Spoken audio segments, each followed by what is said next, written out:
whole bunch of hardened steel bits on it, and we're just going to try to rip the ArmorThane off of the concrete. It's been down for about a week. It's a crack sealer, and then you spray over that. So let's see if we can't get it off.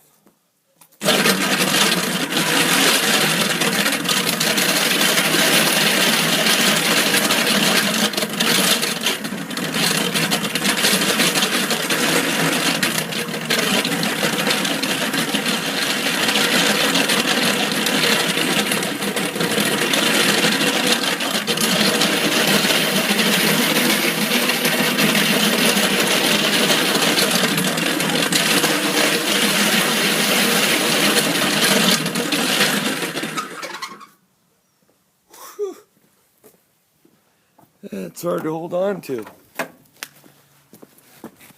Huh. You guys tell me whether it came off or not.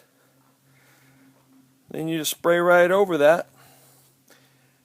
Don't think it's normally going to get that kind of abuse. I just want to show you guys this close-up of these.